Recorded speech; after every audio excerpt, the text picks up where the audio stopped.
Hello दोस्तों, good morning, नमस्कार। आप सभी का स्वागत है आप सभी के अपने यूट्यूब चैनल परीक्षा की शिक्षा में। उम्मीद करता हूँ, आशा करता हूँ आप सभी जो स्वस्थ हैं, कुशल मंगल है, अपनी तैयारी जो अच्छे और बढ़िया तरीके से कर रहे हैं। तो जो भी क्लास में फर्स्ट टाइम आए हैं, पहली बार आए हैं, नए हैं, उनको बताते हैं हमारे साथ आपकी बीएड परीक्षा 2025 की आपकी तैयारी साथ रेगुलर बेसिस पर जो डेली करवाई जाती है, जिसे भी तैयारी पूरी करनी है, कंप्लीट करनी है। चैनल को सब्सक्राइब करके आप लोग हमारे साथ जुड़े। क्लास का समय देखिए, जीके जीएस की सुबह 10 बजे, रीजनिंग की जो क्लास है दोपहर को 1 बजे, कला की जो क्लास है 4 बजे, हिंदी की जो क्लास है शाम को 7 बजे। आप सभी को हमारे चैनल पर देखने को मिलती है। आप सभी को इसी टाइम पर क्लास से जुड़ के तैयारी को पूरा और कंप्लीट करना है। नीचे डिस्क्रिप्शन आ चुका है इंस्टाग्राम टेलीग्राम का लिंक मिलेगा, तो आप इंस्टाग्राम पे फॉलो करेंगे, टेलीग्राम चैनल को ज्वाइन करेंगे। टेलीग्राम चैनल पर डेली बेसिस पर क्लास का अपडेट और आपके एग्जाम का अपडेट जो साथियों देखने को मिल जाएगा। तो आप लोग जो है टेलीग्राम चैनल को ज्वाइन कर लीजिए, ठीक है।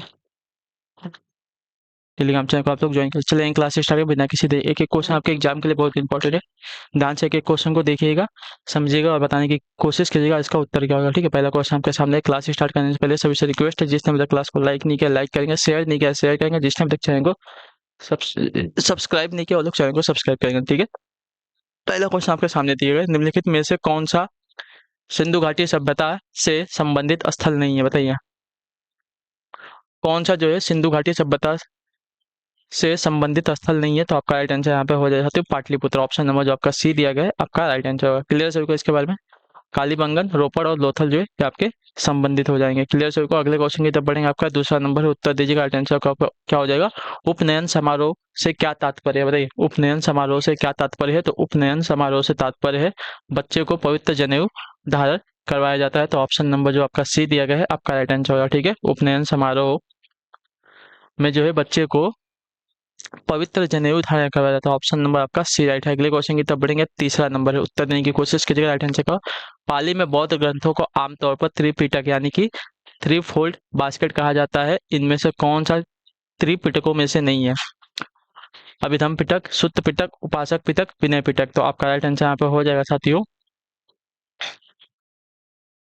उपसाका पिटक, ठीक है। उपसाका पिटक जो है आपका त्रिपिटक में नहीं शामिल है। तो ऑप्शन नंबर जो आपका सी दिया गया है आपका राइट आंसर होगा। बाकी अभिधम पिटक, सुत्त पिटक और विनय पिटक जो आपके किसके बोलते हैं त्रिपिटक के भाग हो जाएंगे, ठीक है, प्रकार हो जाएंगे। अगला आपका चाहते हैं चौथा नंबर क्वेश्चन। 12वीं शताब्दी के आरंभ में दिल्ली पर किसका शासन था? तो 12वीं शताब्दी के आरंभ में दिल्ली पर शासन था साथियों आपका तोमर वंश का। ऑप्शन नंबर जो आपका ए दिया गया है आपका राइट आंसर होगा, ठीक है। क्लियर से 12वीं शताब्दी के आरंभ में दिल्ली पर जो है तोमर वंश का शासन था। अनंगपाल दिल्ली के तोमर वंश के संस्थापक थे, ये बात भी याद रखिएगा, ठीक है। अगले क्वेश्चन की तरफ बढ़ेंगे। पांचवा नंबर उत्तर दीजिएगा राइट आंसर। इनमें से किसने अकबर की धार्मिक नीति की आलोचना की? बताइए, इनमें से किसने जो है अकबर की धार्मिक नीति की आलोचना की थी? तो इसका राइट आंसर आपका हो जाएगा साथियों बदायूनी ने, ठीक है। ऑप्शन नंबर जो आपका सी दिया गया है आपका राइट आंसर होगा, ठीक है। क्लियर हो गया इसका? अकबर के धार्मिक नीति की आलोचना बदायूनी ने किया, ठीक है। अकबर नामा की रचना अबुल फजल ने की थी, याद रखिएगा। क्लियर से को चलिए अगला क्वेश्चन आपका है छठा नंबर, बताने की कोशिश कीजिएगा। Right answer Vasco D gamma किस वर्ष कालीकट में उतरा था? तो आपका राइट आंसर 1458 ईस्वी में, ठीक है। ऑप्शन नंबर जो आपका डी दिया गया है आपका राइट आंसर होगा, ठीक। क्लियर हो गया इसके बारे में? चलिए वास्को डी गामा समुद्री मार्ग द्वारा भारत आने वाला तथा उत्तमाशा अंतरीप के पास पहुंचने वाला पहला यूरोपियन नाविक था। अगला आपका सातवां नंबर, स्वामी दयानंद सरस्वती ने किस शहर में पहली बार 1875 ईस्वी में आर्य समाज की स्थापना की थी? तो इसका राइट आंसर हो जाता है बॉम्बे यानी कि मुंबई में, ठीक है। ऑप्शन नंबर जो ए दिया गया है आपका राइट आंसर होगा, ठीक है।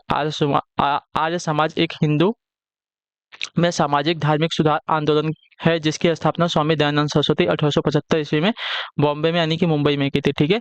चलिए अगले क्वेश्चन की तरफ बढ़ेंगे। आपका आठवां नंबर क्या देगा? रिक्त स्थान भारत में राजनीतिक सुधारों के लिए आंदोलन शुरू करने वाले भारतीय नेता थे कौन? तो आपका राइट आंसर हो जाएगा साथियों राजा राम मोहन राय। ऑप्शन नंबर आपका बी राइट हो जाएगा, ठीक है। क्लियर है? अगला क्वेश्चन आपका है क्वेश्चन नंबर 9, उत्तर दीजिएगा राइट आंसर क्या हो जाएगा। तो देखिए इसका महात्मा गांधी भाप से चलने वाले जहाज एस सफारी द्वारा दक्षिण अफ्रीका रिक्त स्थान पहुंचे थे। कहाँ पहुंचे थे? तो आपका राइट आंसर यहाँ पे हो जाएगा साथियों डरबन, ठीक है। ऑप्शन नंबर जो सी दिया गया है आपका राइट आंसर होगा। क्लियर होगा इसका? महात्मा गांधी भाप से चलने वाले जहाज एस सफारी द्वारा जो है दक्षिण अफ्रीका के डरबन पहुंचे थे। तो ऑप्शन नंबर आपका सी राइट है। अगले क्वेश्चन की तरफ बढ़ेंगे। 10वां नंबर है, क्या देगा? निम्नलिखित में से किसने पहले 1935 में संविधान सभा का सुझाव प्रस्तावित किया था? तो इसका राइट आंसर आपका हो जाएगा साथियों एम एन रॉय ने। ऑप्शन नंबर जो आपका डी दिया गया है आपका राइट आंसर होगा, ठीक है। क्लियर हो इसके बारे में? एम एन रॉय ने जो है पहले 1935 में संविधान सभा का सुझाव प्रस्तावित किया था, तो ऑप्शन नंबर डी राइट है। अगले क्वेश्चन की तो पढ़ेंगे 11 नंबर, संविधान सभा के पहले अध्यक्ष कौन थे? तो संविधान सभा के पहले अध्यक्ष की अगर बात की जाए कि डॉक्टर सच्चिदानंद सिन्हा थे, ऑप्शन नंबर आपका बी राइट हो जाएगा। क्लियर सभी को? चलिए अगला है क्वेश्चन। अच्छा, संविधान सभा के पहले अस्थायी सदस्य थे, ठीक है, अस्थायी सदस्य आपके सच्चिदानंद सिन्हा थे, बाद में अस्थायी सदस्य आपका राजेंद्र प्रसाद को बनाया गया था, ठीक है। अगला क्वेश्चन आपका है 12 नंबर, भारत के आधार पर राज्यों का भाषा के आधार पर राज्यों का पुनर्गठन किस वर्ष में किया गया था? तो इसका राइट आंसर आपका हो जाएगा था वर्ष 1956 में, ठीक है। ऑप्शन नंबर जो आपका डी दिया गया है आपका सही उत्तर होगा, ठीक है। क्लियर है? चलिए, भाषा के आधार पर राज्यों का पुनर्गठन जो है वर्ष 1956 में किया गया था। अगले क्वेश्चन की तब बढ़ेंगे आपका 13 भारतीय संविधान का निम्नलिखित में से कौन सा अनुच्छेद विधिक समता यानी कानून के सामने समानता से संबंधित है? तो इसका राइट आंसर आपका हो जाएगा जो अनुच्छेद 14, ऑप्शन नंबर आपका ए जो दिया गया आपका राइट आंसर। संविधान भारतीय संविधान के अनुच्छेद 14 में जो है विधिक समता यानी कानून के सामने समानता का अधिकार इसमें प्राप्त है, तो ऑप्शन नंबर आपका ए राइट हो जाएगा। अगले क्वेश्चन की तरफ बढ़ेंगे 14 नंबर, नीलम संजीव रेड्डी भारत के चौथे नंबर के राष्ट्रपति थे, तो आपका राइट आंसर यहाँ पे हो जाएगा साथियों 6वें राष्ट्रपति थे, ठीक है। ऑप्शन नंबर आपका बी राइट हो जाएगा, ठीक है। नीलम संजीव रेड्डी भारत के 6वें राष्ट्रपति बने थे, ठीक है। अगले क्वेश्चन की तरफ बढ़ेंगे आपका 15 नंबर, भारतीय संविधान के किस अनुच्छेद के तहत उपराष्ट्रपति का चुनाव होता है? तो आपका राइट आंसर हो जाएगा साथियों अनुच्छेद 66 के तहत, ऑप्शन नंबर आपका सी राइट हो जाएगा, ठीक है। क्लियर होगा इसके बारे में? अनुच्छेद 66 के तहत जो है भारत के उपराष्ट्रपति का चुनाव होता है। अगला क्वेश्चन आपका है साथियों 16 नंबर, लोकसभा की सदस्यता के लिए उम्मीदवारों की न्यूनतम आयु क्या निर्धारित की गई है? तो इसका राइट आंसर आपका हो जाएगा साथियों 25 वर्ष, ठीक है। ऑप्शन नंबर आपका बी राइट हो जाएगा। लोकसभा की सदस्यता के लिए उम्मीदवारों की जो न्यूनतम आयु है 25 वर्ष निर्धारित की गई है। अगले क्वेश्चन की तरफ बढ़ेंगे 17 नंबर, भारत के केंद्रीय मंत्रिमंडल में अधिकतम कितने मंत्री हो सकते हैं? तो इसका राइट आंसर लोकसभा की कुल संख्या का 15%, ठीक है। ऑप्शन नंबर आपका जो ए दिया गया है आपका राइट आंसर होगा, ठीक है। भारत के केंद्रीय मंत्रिमंडल में अधिकतम लोकसभा की कुल संख्या का 15% जो है लोग मंत्री हो सकते हैं, ठीक है। अगले क्वेश्चन की तरफ बढ़ेंगे, उत्तर देने की कोशिश करेंगे। आपका 18 नंबर, भारत के किसी राज्य के राज्यपाल की नियुक्ति प्राधिकारी निम्नलिखित में से कौन करता है? तो भारत के राष्ट्रपति, ऑप्शन नंबर जो आपका सी दिया गया है आपका राइट आंसर होगा, ठीक है। क्लियर होगा इसके बारे में? भारत के किसी राज्य के राज्यपाल की नियुक्ति प्राधिकारी जो है भारत का राष्ट्रपति करता है, ऑप्शन नंबर सी राइट है। चलिए 19 नंबर है, भारतीय राज्यों में मुद्रा बिल होने के लिए एक बिल को कौन प्रमाणित करता है? तो आपका राइट आंसर यहाँ पे हो जाएगा साथियों राज्य विधानसभा का अध्यक्ष, ऑप्शन नंबर ए आपका राइट है। क्लियर है इसके बारे में?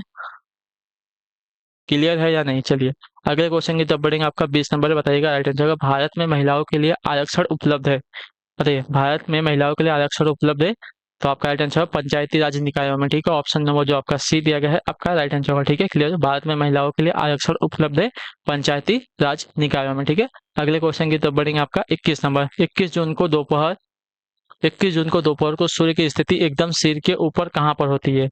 तो इसका राइट आंसर आपका हो जाएगा साथियों 23.5 डिग्री उत्तर में, ठीक है। ऑप्शन नंबर जो आपका बी दिया गया है आपका राइट आंसर होगा, ठीक है। क्लियर होगा इसके बाद 21 जून को दोपहर को सूर्य की स्थिति एकदम सिर के ऊपर आपकी 23.5 डिग्री उत्तर में होती है। क्लियर होगा इसके बारे में? चलिए 22 नंबर है, ग्रीनलैंड कहाँ स्थित है? तो ग्रीनलैंड आपका स्थित है साथियों आपका उत्तरी अटलांटिका में, तो ऑप्शन नंबर आपका जो डी दिया गया आपका राइट आंसर होगा, ठीक है। क्लियर होगा इसके बारे में? अगला आपका साथियों 23 है, 23 नंबर, समुद्री जल का औसतन खारापन होता है कितना? तो समुद्री जल का औसतन खारापन आपका होता है साथियों 3.5%। ऑप्शन नंबर जो आपका सी दिया गया है आपका राइट आंसर होगा, ठीक है। समुद्री जल का औसतन खारापन आपका 3.5% होता है, तो ऑप्शन नंबर आपका सी राइट है। अगले क्वेश्चन की तरफ बढ़ेंगे। आपका 24 नंबर, विश्व में सबसे बड़ा गर्म रेगिस्तान कौन सा है? तो विश्व में सबसे बड़ा गर्म रेगिस्तान आपका जो दिया गया है यहाँ पे सहारा रेगिस्तान है, ऑप्शन नंबर आपका बी राइट हो जाएगा। क्लियर है इसके बारे में? विश्व में सबसे बड़ा गर्म रेगिस्तान आपका सहारा है। 25 नंबर, इनमें से कौन सा यूरोपीय देश है? बुल्गारिया, सूडान, बेनिन या घाना? तो आपका राइट आंसर हो जाएगा यहाँ पे बुल्गारिया आपका जो है एक यूरोपीय देश है, तो ऑप्शन नंबर ए आपका राइट हो जाएगा, ठीक है। चलिए अगले क्वेश्चन की तरफ बढ़ेंगे। आपका उत्तर देने की कोशिश करेंगे। राइट आंसर क्या हो जाएगा? पोटागोनिया कहाँ स्थित है? पेंटागोनिया कहाँ स्थित है? तो पेंटागोनिया आपका स्थित है साथियों अर्जेंटीना में, ऑप्शन नंबर आपका ए राइट हो जाएगा। क्लियर को पेंटागोनिया एक पठार क्षेत्र है जो दक्षिण अमेरिका महाद्वीप के अर्जेंटीना और चिली में स्थित है, ठीक है। इसका दक्षिणी भाग आपका मरुस्थलीय है, ठीक है। अगला आपका 27 नंबर क्वेश्चन, निम्नलिखित में से किस नदी का समागम अरब सागर में है, बताइए। निम्नलिखित में से किस नदी का समागम जो है अरब सागर में है, तो इसका राइट आंसर आपका हो जाएगा साथियों नर्मदा नदी का। ठीक है, ऑप्शन नंबर जो ए दिया गया है आपका राइट आंसर होगा। ठीक है, नर्मदा नदी का समागम जो है आपका अरब सागर में। अगले क्वेश्चन की तरफ बढ़ेंगे, आपका 28 नंबर है, निम्नलिखित में से किस भारतीय वैज्ञानिक ने नॉर्मन बोरलॉग के साथ सहयोग किया जिसकी परिणति भारत में हरित क्रांति के रूप में हुई, तो इसका राइट आंसर आपका हो जाएगा साथियों एम एस स्वामीनाथन ने। ठीक है, ऑप्शन नंबर जो कटी दिया गया है आपका राइट आंसर। नॉर्मन बोरलॉग को विश्व हरित क्रांति के जनक के रूप में जाना जाता है, जबकि प्रोफेसर एम एस स्वामीनाथन को भारत के हरित क्रांति के जनक के रूप में जाना जाता है। ठीक है, याद रखिएगा। तो ऑप्शन नंबर आपका जो डी दिया गया है आपका राइट आंसर होगा। अगले क्वेश्चन की तरफ बढ़ेंगे, आपका 29 नंबर, उत्तर देने की कोशिश कीजिए राइट आंसर का। भारत में राष्ट्रीय आय का आकलन करने वाली संस्था कौन सी है, तो भारत में राष्ट्रीय आय का आकलन करने वाली संस्था आपकी केंद्रीय सांख्यिकी संगठन है, तो ऑप्शन नंबर आपका डी वाला राइट आंसर हो जाएगा। ठीक है, अगला आपका साथियों 30 नंबर 30 नंबर, भारत में निम्न में से क्या अप्रत्यक्ष कर की श्रेणी में है, बताइए। भारत में निम्न में से क्या जो है अप्रत्यक्ष कर की श्रेणी में है, तो अप्रत्यक्ष कर की श्रेणी में आपका जो है यहाँ पे सेवा कर है, तो ऑप्शन नंबर आपका बी राइट हो जाएगा। क्लियर होगा इसके बारे में, चलिए। सेवा कर जो है अप्रत्यक्ष कर की श्रेणी में आता है भारत में। अगला क्वेश्चन है आपका साथियों 31 नंबर, उत्तर दीजिएगा राइट आंसर। 2011 की जनगणना रिपोर्ट के अनुसार निम्नलिखित में से किस राज्य में जनजातीय जनसंख्या नहीं है, बताइए। तो इसका राइट आंसर आपका हो जाएगा साथियों हरियाणा में। ठीक है, ऑप्शन नंबर जो ए दिया गया है आपका राइट आंसर होगा। 2011 की जनगणना रिपोर्ट के अनुसार हरियाणा राज्य में जनजातीय जनसंख्या नहीं है। क्लियर होगा इसके बारे में, चलिए। अगले क्वेश्चन की तरफ बढ़ेंगे, आपका है 32 नंबर, कायाकल्प और शहरी परिवर्तन के लिए अटल मिशन किस मंत्रालय के अधीन है, तो इसका राइट आंसर आपका हो जाएगा साथियों आवास और शहरी मामले का। ठीक है, ऑप्शन नंबर जो ये दिया गया है आपका राइट आंसर, कायाकल्प और शहरी परिवर्तन के लिए अटल मिशन आवास और शहरी मामले के अंतर्गत है। ठीक है, इस योजना को जून 2015 में प्रधानमंत्री नरेंद्र मोदी द्वारा शुरू किया गया था। अगला आपका 33 नंबर, कृत्रिम वर्षा के लिए प्रयुक्त किया जाता है किसकी, बताइए। कृत्रिम वर्षा के लिए प्रयुक्त किया जाता है क्या, तो आपका राइट आंसर यहाँ पर हो जाएगा साथियों सिल्वर आयोडाइड। ठीक है, ऑप्शन नंबर आपका सी राइट होगा। ठीक है, सिल्वर आयोडाइड का जो उपयोग कृत्रिम वर्षा के लिए किया जाता है। अगला आपका 34वां, मोनोजॉइट किसका अयस्क है, तो मोनोजॉइट आपका अयस्क के साथ ही आपका थोरियम का, ऑप्शन नंबर जो बी दिया गया है आपका राइट आंसर होगा। ठीक है, मोनोजॉइट आपका थोरियम का प्रमुख अयस्क है। ठीक है, क्लियर है। अगले क्वेश्चन की तरफ बढ़ेंगे, क्लोरोफिल जलाया जाए तो कौन सा तत्व शेष बचेगा, तो क्लोरोफिल जलाया गया तो आपका शेष बचेगा मैग्नीशियम यानी कि Mg, ऑप्शन नंबर जो आपका डी दिया गया है आपका राइट आंसर होगा। ठीक है, अगला क्वेश्चन आपका 36 नंबर है, उत्तर देने की कोशिश कीजिएगा राइट आंसर का। निम्नलिखित में से कौन सा रोग जो पुरुषों की तुलना में महिलाओं में बहुत कम होता है, तो इसका राइट आंसर आपका हो जाता है वर्धनता वड़ा यानी कि कलर ब्लाइंडनेस, ऑप्शन नंबर जो आपका डी दिया गया आपका राइट आंसर होगा। ठीक, क्लियर हो इसका। अगला आपका साथियों 37 नंबर है, उत्तर दीजिएगा राइट आंसर। एक ही समय दोनों तरफ कौन सा प्राणी देख सकता है, तो एक ही समय दोनों तरफ जो प्राणी देख सकता है उसका नाम है गिरगिट, ऑप्शन नंबर आपका ए राइट हो जाएगा। ठीक है, चलिए। 38 है, निम्नलिखित अंगों में से कौन सा अंग जो है पित्त रस का स्राव करता है, ठीक है, पित्त रस का स्राव कौन करता है, तो आपका यकृत करता है। ठीक है, ऑप्शन नंबर जो डी दिया गया आपका राइट आंसर है। यकृत जो है मनुष्य के शरीर में पाई जाने वाली सबसे बड़ी तथा महत्वपूर्ण पाचक ग्रंथि होती है जो पित्त रस का स्राव करती है। ठीक है, अगला है आपका 39 नंबर, लाल लाल रक्त कणिकाएं शरीर के किस भाग में बनती हैं, तो लाल रक्त कणिकाएं आपके शरीर के अस्थि मज्जा में बनती है, ऑप्शन नंबर जो आपका बी वाला दिया गया है साथियों आपका राइट आंसर होगा। क्लियर है, अगले क्वेश्चन की तरफ बढ़ा जाएगा, आपका है 39 होगा 14 नंबर, उच्छादन यानी कि अनावरण पर किसी पदार्थ का वायु से नमी का अवशोषण करने के गुण को कहा जाता है क्या, तो इसे कहा जाता है साथियों आपका प्रस्वेदन, ऑप्शन नंबर जो ए दिया गया है आपका राइट आंसर होगा। क्लियर होगा इसके बारे में, चलिए। उच्छादन यानी कि अनावरण पर किसी पदार्थ का वायु से नमी का अवशोषण का गुण आपका प्रस्वेदन कहा जाता है। अगला आपका 41 41 नंबर, ALU का विस्तृत रूप क्या है, तो ALU का विस्तृत रूप अगर देखा जाएगा तो आपका अरिथमेटिक लॉजिक यूनिट होता है, तो ऑप्शन नंबर आपका सी राइट। चलिए 42 है 42 नंबर, कंप्यूटर के कीबोर्ड में कितनी वर्णमालाओं की यानी कि की जो बटन है होती है, तो इसका आंसर आपका हो जाएगा साथियों 26, ऑप्शन नंबर जो आपका सी दिया गया आपका आंसर। कंप्यूटर की कीबोर्ड में कुल जो 26 वर्णमालाएं होती हैं तथा कीबोर्ड में सामान्यतः 102 की होती हैं। ठीक है, की 3 प्रकार की होती हैं, अल्फा न्यूमेरिक, फंक्शनल की और स्पेशल की। ठीक है, अगला आपका है 43 43 नंबर, निम्नलिखित में से कौन सा अजैविक नहीं है, ठीक है। तो अजैविक जो है आपका यहाँ पे दिया गया है कवक, आपका अजैविक नहीं है, तो ऑप्शन नंबर आपका डी राइट होगा, ठीक है। क्लियर हो गया इसके बारे में, कवक आपका अजैविक नहीं है। 44 नंबर, फ्लाई एस है क्या? तो फ्लाई एस की बात करेगा तो आपका एस के लघु कण होते हैं, ऑप्शन नंबर आपका सी राइट होगा, ठीक है। फ्लाई एस जो आपके एस के लघु कण होते हैं, ऑप्शन नंबर सी राइट है। 45 नंबर, भारतीय वैज्ञानिकों द्वारा खोजी गई आकाश गंगाओं के सुपर क्लस्टर का नाम क्या है? तो इसका राइट आंसर आपका हो जाएगा साथियों पार्वती, ऑप्शन नंबर जो आपका सी दिया गया है आपका राइट आंसर होगा। क्लियर है। उड़ान राख यानी कि फ्लाई एस के लघु कण हैं, तो ऑप्शन नंबर जो आपका मतलब भारतीय वैज्ञानिकों द्वारा खोजी गई आकाश गंगा है सुपर, एक मिनट, ये नहीं है, इसका नाम है सरस्वती, ठीक है। ऑप्शन नंबर आपका डी राइट होगा। क्लियर होगा इसका है। एक सुपर क्लस्टर छोटी आकाशगंगा समूह या आकाशगंगा समूहों का बड़ा समूह है, ठीक है। अगले क्वेश्चन की तरफ बढ़ेंगे। मधुबनी कला कहाँ प्रसिद्ध है? तो मधुबनी कला आपकी प्रसिद्ध है साथियों कहाँ पे? मिथिला में, ऑप्शन नंबर आपका बी राइट हो जाएगा, ठीक है। चलिए अगला आपका साथियों 47 है 27 प्रति वर्ष अंतर्राष्ट्रीय जनसंख्या दिवस कब मनाया जाता है?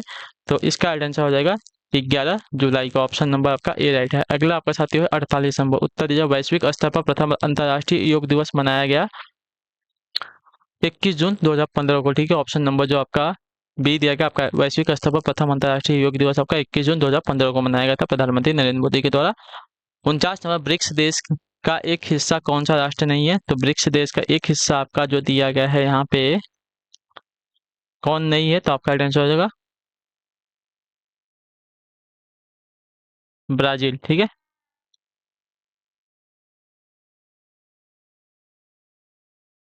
एक मिनट, नहीं ब्राजील तो है आपका बेलारूस,